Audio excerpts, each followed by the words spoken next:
I feel like too many of these celebrities just said, I'll do whatever's popular.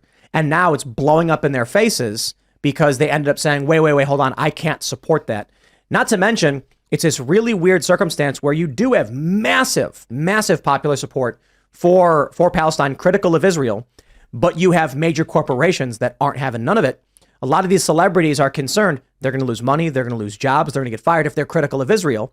But at the same time, if you're supporting Israel, you're getting fired too. So it's like double cancel culture going on. Who's gotten fired for supporting Tara Israel? Strong.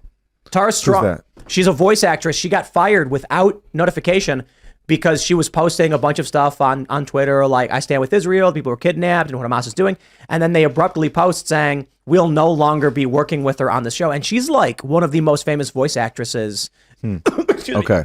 in the world.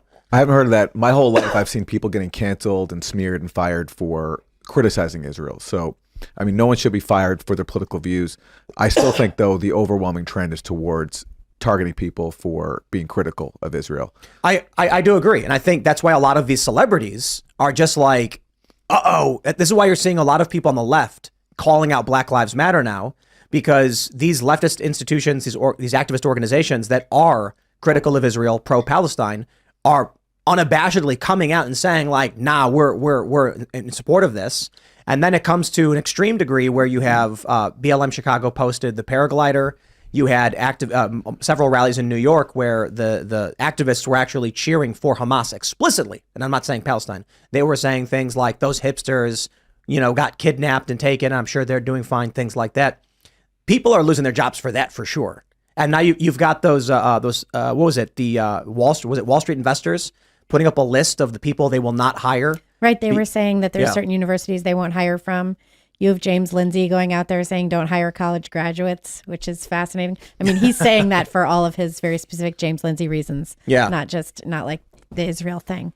But you're seeing a lot of that. The thing in New York and the thing with celebrities, I think that a lot of it, they were fine to criticize Israel and support Palestinians because they simply didn't believe that an attack like this would happen. And so I think this was like a visceral reaction to this attack, which is like the worst one since the Holocaust, apparently. It's like worse than the Yom Kippur War. Go ahead.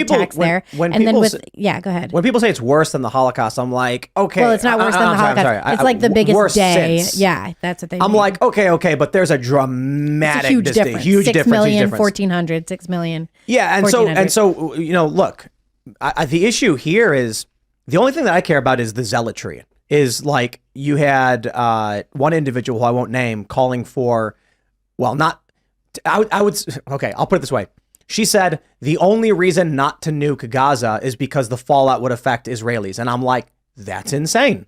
And then you also have people like BLM Chicago posting the paraglider. And I'm like, y'all, people, chill. What's interesting about the BLM Chicago thing is that was BLM grassroots. And BLM National was very quick to distance themselves from that group. Of course, they wouldn't have been last year. Patrice Cullors has that famous line in 2015 where she said we must end. What did she call it? End the.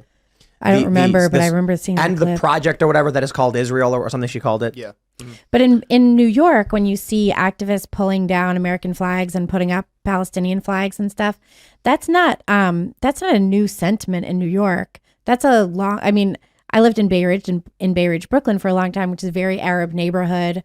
I was often like the only white person basically at the grocery store. And that neighborhood had pro-Palestinian marches and stuff.